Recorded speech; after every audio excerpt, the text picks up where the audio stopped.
Hello and good evening, and welcome to a special guest edition of The Shed, hashtag Irish Blues Mafia, with me, Trevor. Today, I'm delighted to be joined by Jimmy English. Jimmy works or looks after Gaelic Gridiron and the Steelers Ireland as well, and he's a huge Steelers fan, as we'll find out in a little while. So, Jimmy, you're very welcome to the show. Trevor, I am absolutely delighted to be here. Thank you so much for the invitation. Like I was saying to you, I really love what you're doing. I love your work. So to be on with you is it's a great honor. So yeah, excited to be here and to talk football with you as well. That's no problem. Well, thank you very much. It's an honor to have you here. You've done an awful lot of work with the Irish American football around the place, and Yeah. also your work with the Steelers. Um, so I'll ask you a few questions on that in a little bit. But just to start with, tell me about your journey for you in the NFL. Yeah, God, I mean, I've been watching the NFL now, Trevor, since I was maybe 18 or 19 years old. I watched my first game. It was the Super Bowl between the Steelers and the Cardinals way back when. So that's how long I've been around, and uh, that kind of inspired me. I mean, I had never really, obviously, I'd heard of American football, but I had no idea that you could watch it in Ireland, and that was on the BBC back then. There was no NFL on Sky Sports, and those it was the BBC or Channel 4 at 2 o'clock in the morning. Those were your options. And from there, I took a real interest in the sport. And when I went to college the next year, I saw there was in DCU and they had a team. So I said I'll give this a shot, and I was absolutely awful. I never really got much better after that. So I decided maybe to I always had a passion for writing, for writing blogs, for writing different things. So I thought I'd try my hand at writing about the sport instead, and I've been at that now for 8 or 9 years, if not more. So, um, it's only now really taking off, which is great. I mean, the rest of the country has finally caught up to American football, so it's great that I suppose in a way I'm kind of vindicated a little bit, Trevor. I've been banging this drum about American football now for years, so everyone else is kind of finally seeing what I've been talking about. So, I mean, it's been a like I said, I've been at this now for quite a while, but it's finally bearing fruit. Um, American football and the NFL is getting big in Ireland quite rapidly. So look, it's just great to be a part of that growth and to play a little part in bringing American football to Ireland. Yeah, well, you've done magnificent work, fair play, and it is taken off now. Like you see, there's different YouTube channels, podcasts from different people. There's all different teams doing their own little bits and pieces here and there. And Yeah. it's nice to see it growing, because it is a magnificent sport to Yeah. watch and enjoy, and the atmosphere at the games or something else. What the like just to give the various teams around Ireland a shout out, like year on year they are stepping up their game big time in promoting themselves, but also promoting the sport generally. I mean, they're doing great work with their social media. They're doing great work through fan engagement. I mean, some of the accounts here, some of the teams on Instagram and other social media, like they really are doing making, you can see they're making a conscious effort to spread the word of American football in Ireland, to get people down to games and all of that. And even from being at games around the country so far this season, I mean, you're seeing fans on the sidelines where 3 or 4 years ago that just wouldn't be the case. You might get one or two family members, but apart from that, you'd only have the coaches and the players. So to even see, people coming down and supporting their local teams it's just fantastic to see. Oh yeah, look, it is, and anyone watching this that is in Ireland, if they can get to the games, go to them, Yeah, because it's the only way it will grow if people support it. So it is. Um, you are a Pittsburgh Steelers fan. I So am. how did that come about? Well, it goes back to the first game I ever watched, Trevor. I mean, like I said, that was the Steelers Cardinals game, the Super Bowl, where James Harrison ran 100 and something yards for the touchdown. We'll never forget that. I'll never forget the ending either. Santonio Holmes' catch in the corner of the end zone from Ben Roethlisberger. But like I said, I mean, before I watched that game, I had no idea about American football. It was my first time watching a game, so myself and my friend, we were both watching, and we literally flipped a coin to see who would who would support who. And I suppose I got lucky in a way because I got the Steelers and he got stuck with the Cardinals. So I definitely got the better end of that deal. And like I just kind of stuck with them ever since. I mean, that was kind of before I knew of their Irish connections, so that didn't really have much to do with it. But it was just luck, or I suppose. You know that I became a Steelers fan, and I've I've stuck with them ever since, and have yet to get to a game in Pittsburgh. That is on my list for this year, hopefully. That is definitely a bucket list item to see a game in Heinz Field or Acrisure Stadium as it's known now. The only Steelers game I have been to was in London years and years ago when they lost to the Vikings in the rain in London. So that wasn't a pleasant experience. So definitely try and get to a Steelers home game this year. Oh yeah, like I know myself, my Super Bowl probably was at Tottenham last October, and like yourself, we had the wrong result, but the day and the atmosphere, Oh, it's great. it's great. It just makes you want to see what it is like really over there. You know, to go to a game and see your team play at home, Yeah. and And I the wish you NFL, well to get to that. in fairness to the NFL now, and in fairness to when the London games started way back 2008, 2009, I suppose they were only really in their infancy. So there wasn't there was fan zones and there was all that kind of thing, but it wouldn't really live up to the level of what you would get at an NFL game in the States now. But having said that, the NFL has really stepped up its game in terms of replicating what you would get in America over here in the UK. So, and to try, I suppose, bring that authentic experience to the fans, because that's such a big part of going to a game is the build up. It's the tailgate, it's all the events beforehand, it's all that kind of stuff. So, I mean, I think that whole side of things is definitely improving as well. Oh yeah, look at for me. Other than the scoreline, the atmosphere, the whole Yeah, lot, the day built it up, everything was perfect, and it was something that you would love to see, say, kind of, I know, in a different way, brought into GA or brought into yeah, soccer, that fans can mix. Like there was every jersey go up and down the street. No yeah, one was, degrading anyone. What jersey you had, that was your team, and it was all good atmosphere, and it was all yeah. enjoyable. And that's such a big part of it. Like, I mean, you're going. It's the NFL is such a community, you know, of fans, like you say, fans from all teams. It doesn't matter who you support. We're all there for a common goal, and that's to see an NFL game. So I definitely agree that the other sporting organizations could take a leaf or two from the NFL's book. Oh yeah, look at any way that we can promote something that's enjoyable for everyone, Yeah, and everyone can go and be safe and enjoy it. That's the main thing. yeah, absolutely. So, as your years of being a Pittsburgh Steelers fan, who is your favorite player since you started following the team, and who is your favorite current player? Oh man, that is a tough question. I mean, there's been so many great players down through the years since I've been a fan.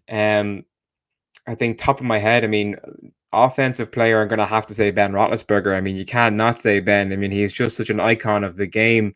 Um, I like, you think of the Pittsburgh Steelers, you automatically think Ben Roethlisberger, and he was at his prime when I started watching the game. So, and just like whenever he took off and would scramble with the ball, like your heart would be in your mouth, but you knew that 9 times out of 10, like he knew what he was doing. He had a plan. He was gonna make a big play. And sometimes I hated him for doing it because, like, Ben, you're terrifying us. And sometimes it didn't work out.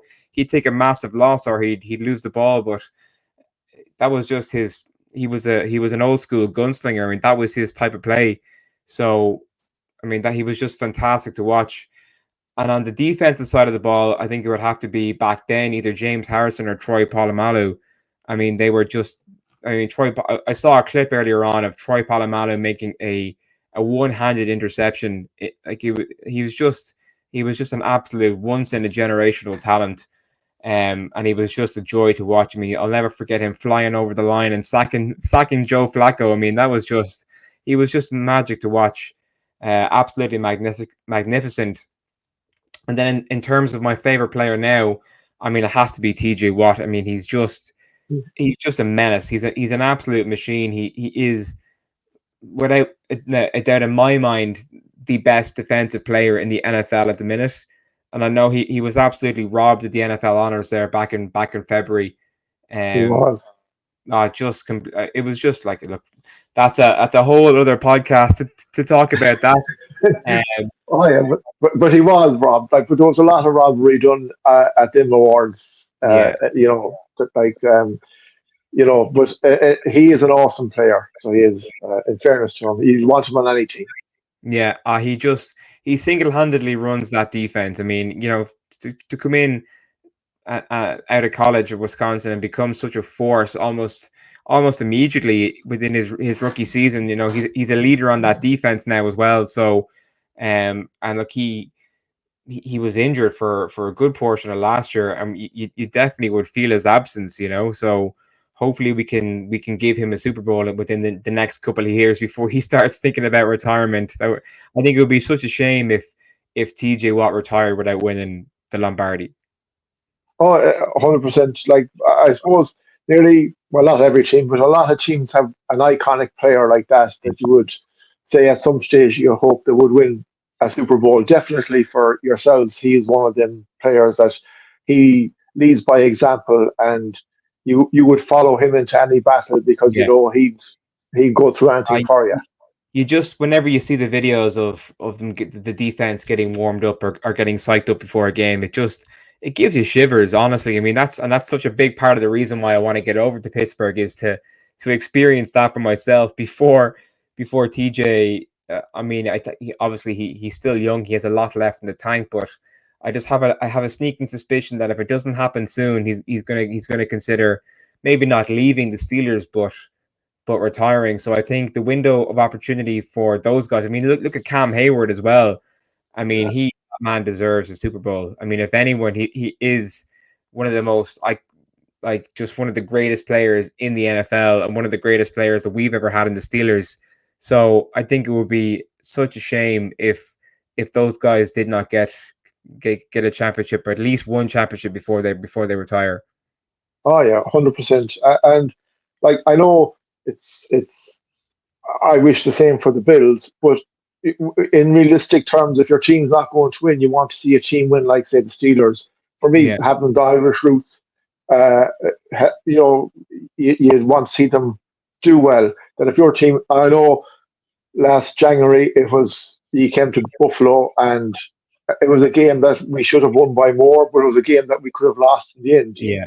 And if you had a quarterback and you had a TJ Watt, it might have been a different game, and then anything could have happened.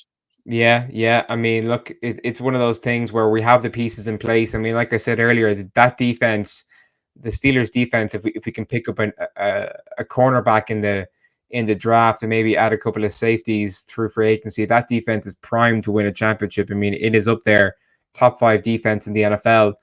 And now we just need the offense to do something. And that's the thing is the pieces are there. You have obviously we lost Deontay Johnson, which is regrettable, but you still have George Pickens who has the potential to be one of the best. I mean, we saw flashes last season. He has the potential to be one of the best deep threat receivers in the NFL if he can just get the targets and get a quarterback who can get him the ball and feed him the ball. And with Deontay Johnson having left the Steelers now, that is going to be a big role for Pickens to fill.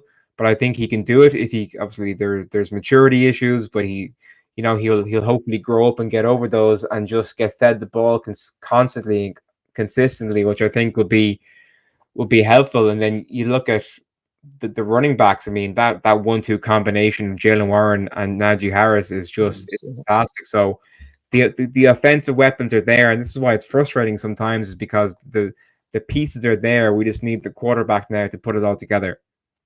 Oh yeah, look, if Pickens, as you said, does grow up, because some Yeah. stages last year he did look childish, Oh, but stop. he has the armory there that he can do things other wide receivers can't do. Yeah. And if he gets the quarterback and get him the ball, then he has the ability to be up there with the top wide receivers in the game. 100%. I mean, the potential is there. It's just unlocking that potential consistently. And again, I think that just comes down to, well, obviously, and in fairness, now not defending anyone, but there was some disruption last year or last season with the untimely departure of Matt Canada that I'm not sad about at all, to be honest with you. When I saw that news, I'm not going to lie, Trev, I did a little dance. Like this, I was like, thank God they saw sense and got rid of him, and things improved a little bit, and then before they got worse. So hopefully now, and honestly, I don't know a huge amount about Arthur Smith. It'll be interesting to see what fresh ideas he can bring in. He's starting new with new quarterbacks, but you just get the sense that this is going to be a big make or break year for the Steelers, even with potentially holdovers in place at quarterback.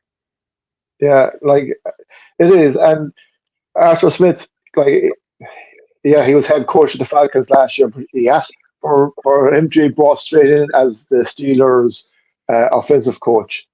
You would think that he has to have some plans in his mind that the Steelers like that they want him to use. Yeah, and I think Russell Wilson and you know Justin Fields are definitely an upgrade from Desmond Ritter and Marcus Mariota. So I Oh think yeah, he has a lot more to work with there. And I think the Steelers organization is in a much better place than the Falcons organization. So hopefully, with I suppose the head coach responsibilities off his shoulders, he can focus more on the offense and getting us up to scratch. It's definitely going to be interesting to see how I think off season workouts or voluntary workouts now for the Steelers are starting on April 15th, as far as I'm aware. So that's really when the league starts. I mean, the NFL is back in 2 weeks, which is great because we've been starved for content over the past couple of weeks. oh yeah, because it's coming around the corner pretty quick, and it's brilliant, as you said. Trying to talk about stuff or which isn't there, or you haven't a lot to talk about once these training sessions come back, and then the draft, and then preseason. It's all will be there before we know it. When in Do you think fairness, is there more? the free agency kept us all occupied, which is great. And then we had the Irish interest in the obviously in the combine, and now with the free agency signing. So hopefully we'll see a bit more of that. And like I mean, once the off season workouts start, that rolls into the summer, rolls into training camp, and before you know it, and I'm by no means am I wishing my life away here, but like you love it when it all starts coming together. Oh yeah, 100%. Do you think is Mike Tomlin? Um, is this his year or bust for him, or is there a few more years left in him for he as the head coach? Well, you saw the way he reacted to that question about his contract after the last game of the season. Um, Look, I love Mike Tomlin. I have the utmost respect for him. He's such a great coach, and hopefully, I will someday have the opportunity, the privilege to meet him and chat with him.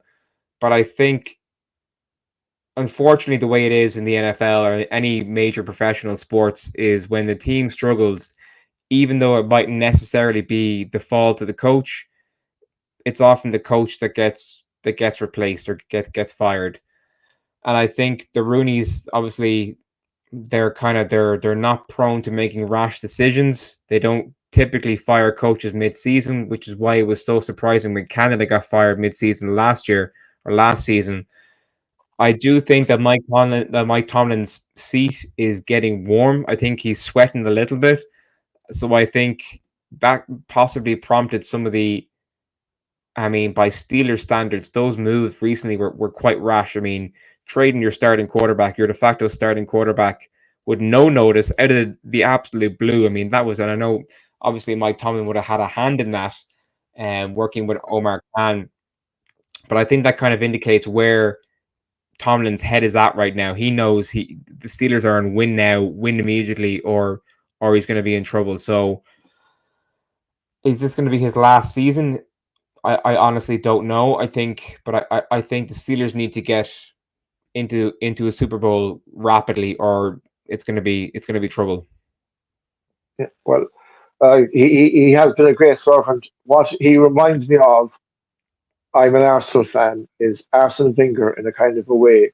that he did win a title, and Arsene Wenger did win titles, but near the end, I think for me, Wenger stayed 4 or 5 years too long. Yeah. Uh, Now, if Mike Tomlin does it this year, then he's vindicated. But if it isn't, maybe it is time for a fresh start. Um, Yeah. The question is though, who do you bring in? I mean, who's out there like that has the status? The only coach I can think of is Bill Belichick, and I mean, I don't really know if I want Bill Belichick running the Steelers, to be honest with you. I mean, you look at what happened after Brady left. The Patriots went off an absolute cliff after Brady left. And granted, as well, they didn't have the best options at quarterback. I mean, you had Mac Jones and Bailey Zappi, which, you know, it's Mac Jones, it's Bailey Zappi. Like, there's not a huge amount you can do with that. So I think no, after Brady left, Belichick's approach stopped working. It completely stopped working. So I mean, honestly, unless we got the great Nick Saban out of retirement, I mean, I would take Nick Saban and the Steelers 100%. But it'll be interesting to see what happens. So I know I definitely think that it's going to be it's squeaky bum time in in Pittsburgh right now, or coming into the season. oh yeah, but that's the great thing with it is that you get these players brought in, you change them around, you get new players and new coaches. But if you're the head coach, you're the guy that's responsible. You have to try your best to make things work. And if you win, you're great, and if you Yeah, lose, well, you're in the trash can with the rest of them that yeah. have failed. Winning fixes everything. It's tried and tested. If you're winning, all the problems are forgotten. Yeah, that's for sure. Outside the Steelers, what other NFL players have you admired or do you admire currently? Um, that's a good question. I mean, obviously, I mentioned Tom Brady. He is one of the greats, and it's kind of like that quote from Anchorman.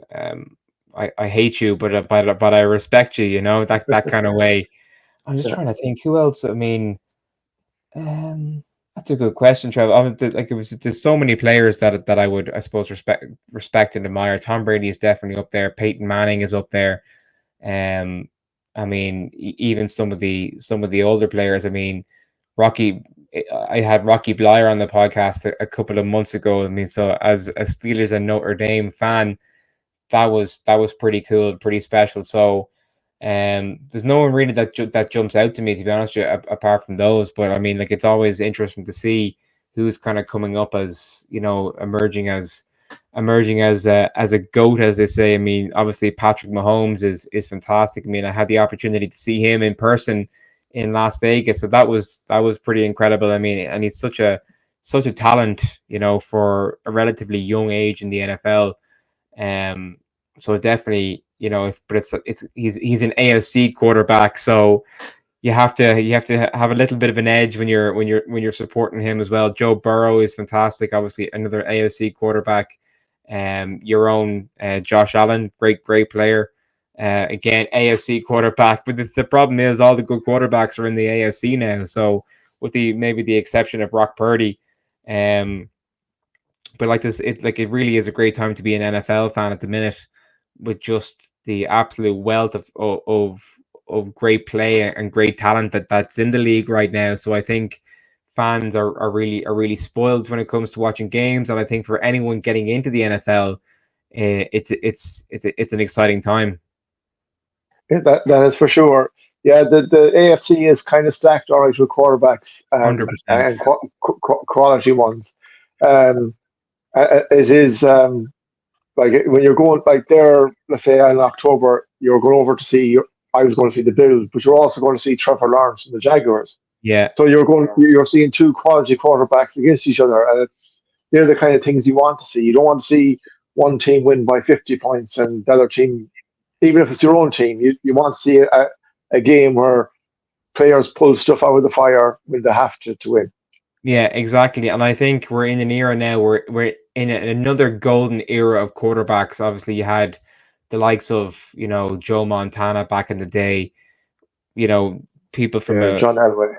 exactly, John Elway. Then you had the likes of Tom Brady and Peyton Manning. But I think now we're entering another era of great quarterbacks. Obviously, there's already discussion about Patrick Mahomes being the is he the new goat? I don't know. I think it's too early to tell, but he's definitely up there with Tom Brady. And then you have the Texans quarterback as well. His name, of course, evades me at this. CJ Stroud. CJ Stroud. He's Yeah, going to be absolutely elite as well. I think. I mean, I think he's going to push Patrick Mahomes to be one of the best quarterbacks of that generation. Josh Allen, I think he's fantastic, but he needs a Super Bowl, yeah. to kind of cement his place.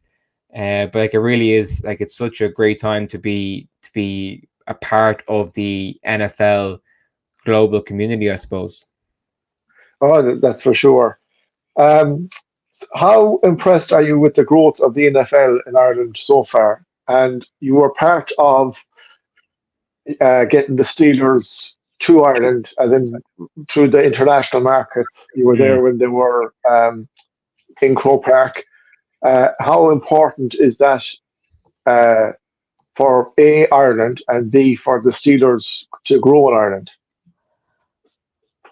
I mean, for somebody who has been banging the drum of American football and the NFL in Ireland for the better part of 15 years now, Trevor, to finally see it bear fruit is fantastic. I mean, it's so hard to describe how happy I am that the NFL is now becoming mainstream in Ireland because for so long, I mean, it might still be classed as a minority sport, but the fact that it's getting so much major media attention and mainstream media attention, I mean, you read about the NFL on the Irish Independent, the Irish Times. You hear them discussing it on FM 104 in the afternoon, and that wouldn't have happened 10 years ago. You wouldn't get a whisper. It wouldn't have happened 2 years ago. Wouldn't have happened. It might have barely happened last year. So it's so great to see that it's finally getting traction. I mean, and obviously the NFL's global markets program has been a big part of that because the NFL is now officially marketing into Ireland and is dedicating itself to growing a fan base here. And the fact that it's the Steelers is just an extra bonus for me being a Steelers fan. And like in some of the things that they have done already and have been so engaging, so exciting. I mean, the fan event in Crow Park last November, honestly, that was one of the best nights of my life. That it was honestly like a dream because here I am, a Steelers fan since I'm 18 years old, and I'm at a Steelers watch party in Crow Park. Like, I mean, that was just mind blowing to be honest with you. And I know that's only the beginning of what they have in mind. I mean, there's your next season. I think you can expect to see more of those.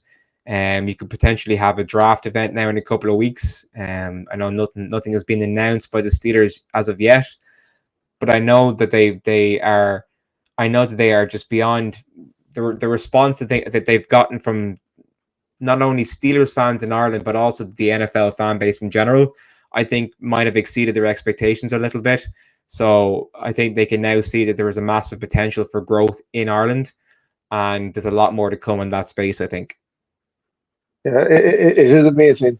Um, yeah, also have to compete now with the Jaguars for. Mm, I know they came in with the Steelers last year, but yeah. the Jets have landed now as Oh, well. stop. I mean, like, look, don't get me wrong. I am delighted to see another NFL franchise get added to that global markets program, and it can only help. I mean, the more NFL Yeah, teams you have putting resources towards growing the sport in Ireland, the better. I mean, you can't doubt that. But come on, like the Jets, really, you know.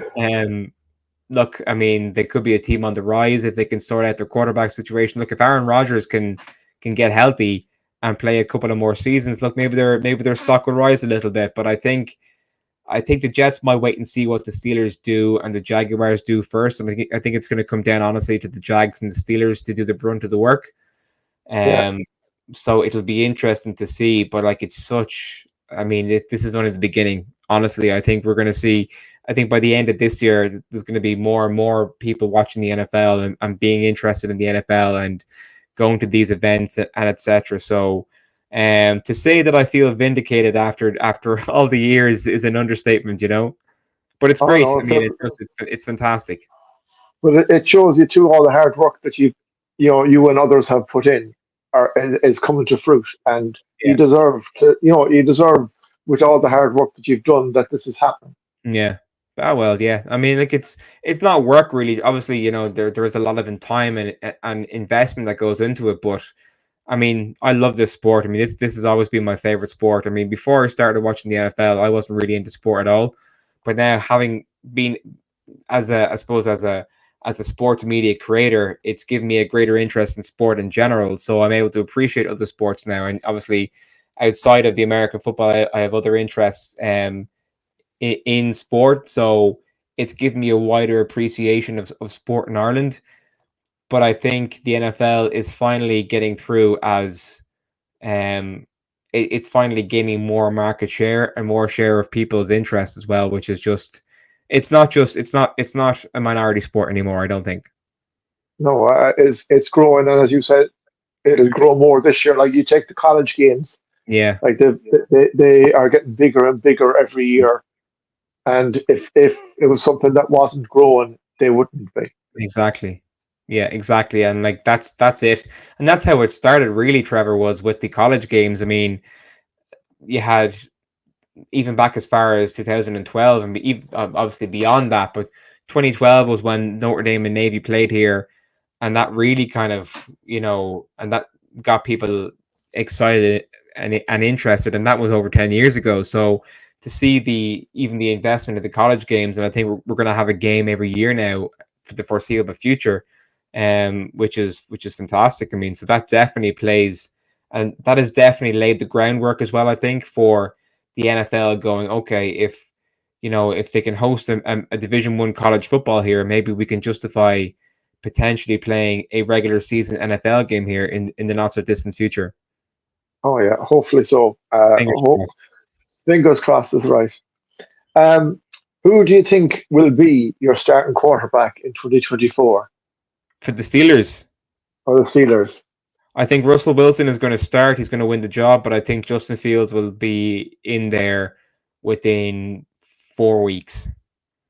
I'm not And sure. would you? I just don't think Russell has it anymore. I just think he obviously he is like he's a great athlete. Don't get me wrong, he's a fantastic athlete, but I think his ship has sailed a little bit, and I think Justin Fields is going to sit behind him. He's going to learn from him. He has a fresh start now in the new franchise. Hopefully, some more stability.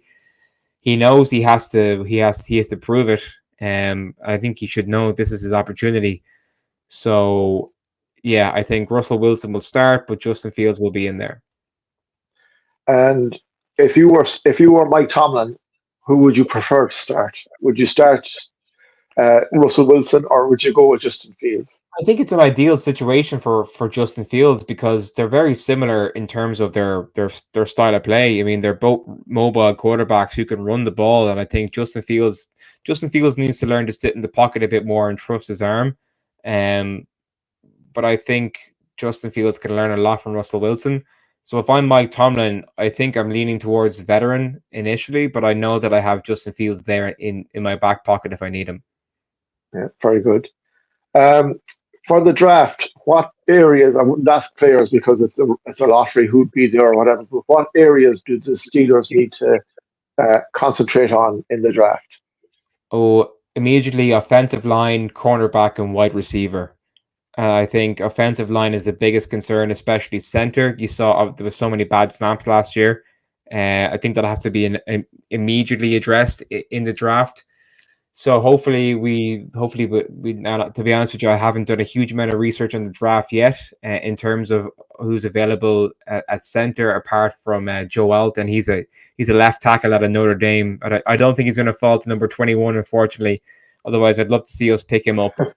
But I think center is number one priority if we can get a highly graded center early on, and then I think it has to be either cornerback or wide receiver. Obviously, we're missing Deontay Johnson now, so we need someone to slot in as the number two wide receiver beside George Pickens.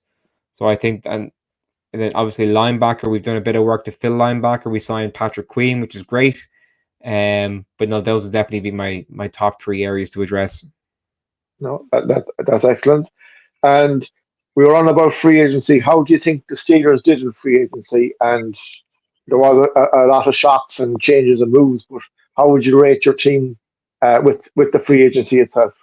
Yeah, generally overall, like very impressed. I mean, that Patrick Queen signing came out of nowhere. I was kind of like, oh, how did we manage to get an in division rivals best linebacker pretty much? How did that happen? So I mean, that was a very pleasant surprise, and I think he's gonna. Obviously, we had problems with inside linebacker last year through injuries, which was unfortunate, and that was definitely an area of concern. So you're immediately getting an upgrade at that position, and then to sign Cordell Patterson, as well, it'll be very interesting to see how he impacts on special teams, maybe getting some reps at running back and receiver as well. But we immediately have a threat now for kick returns and punt returns. And with the new kick return rule as well, I think we're going to be seeing him score a lot. So yeah, I mean, those two signings I was very impressed with. Van Jefferson, I think he just provides a bit of depth at receiver. Really, I don't really see him as a massive upgraded wide receiver. But overall, no, definitely some upgrades, which I'm very happy with. So hopefully that'll translate now into wins once the season starts.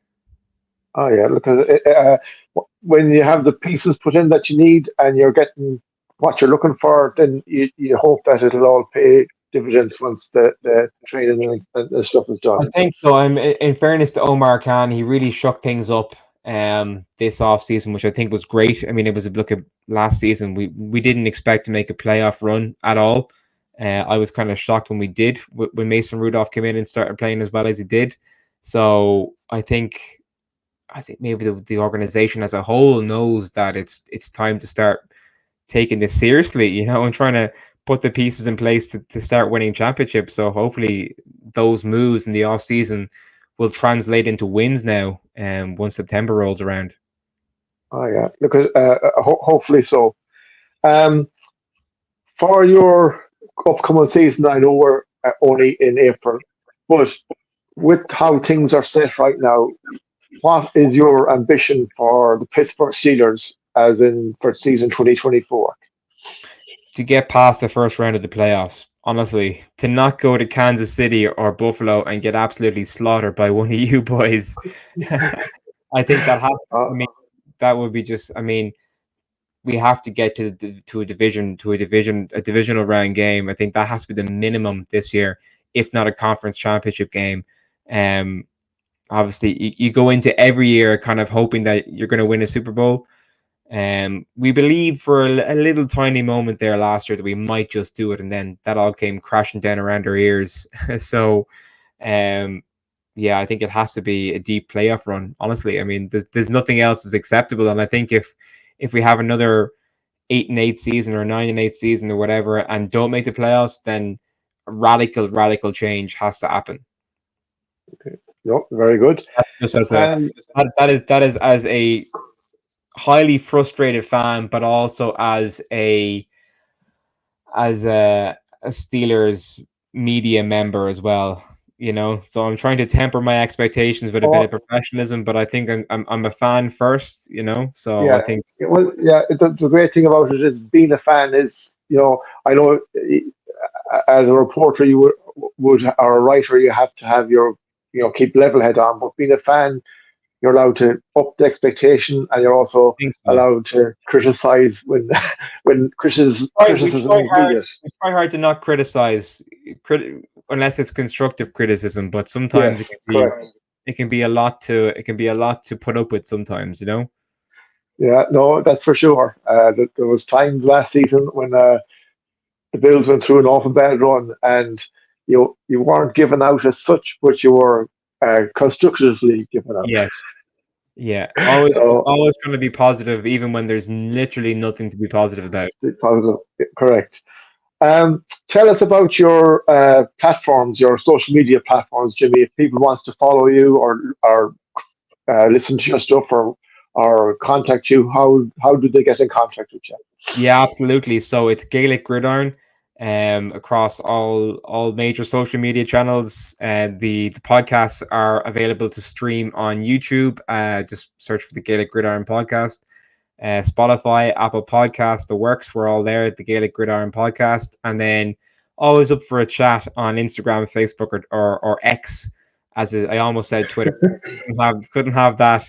X, formerly known as Twitter, as they say, at Yeah, Gaelic Gridiron. So look, I mean, really, I mean, like there's such a great variety of homegrown American football platforms out there now, Trev. You know yourself, like yourself, and the great work you're doing. So we're all part of the community. We're all there to grow the game of American football. So keep an eye out for Gaelic Gridiron with all the great content coming this year. yeah, 100%. And the last question I ask you: you were at the Super Bowl. I Um, was. did you? I presume it was an amazing experience, but did you see at any point San Francisco winning it, or could you always just see Kansas City coming back, being there? To be honest with you, as the game was progressing, I was like, San Francisco were going to do this because Kansas, they weren't firing on all cylinders at all. I mean, to be honest with you, it was a defensive game, Trevor. You know, I'm sure you watched it. Like, it was a real Yeah. defensive battle. I mean, even Christian McCaffrey had a quiet game, relatively speaking. Travis Kelce was a non-factor completely, which was astounding considering he's one of the best offensive players in the NFL. But as soon as it went to overtime and Kansas City got the ball and they were marching, and right before that touchdown pass happened in overtime, I said to myself, Kansas they're gonna score here. They're gonna 100% they're gonna score here. So look, it was a great game. It was my first ever NFL game in America. So what a way to do it by going to the Super Bowl. Um, like it was an incredible experience. And now that I've been there, I can't see myself not going every year. I mean, the next one's going to be in New Orleans, which is also on my bucket list. So it's a great way to tick off these major Las Vegas. I've done Las Vegas. I had a stopover in LA on my way home. So it was great to get the West Coast kind of ticked off my list, I suppose, in a way. But New Orleans is just going to be wild. It's just going to be absolutely insane. So I'm looking forward to that already.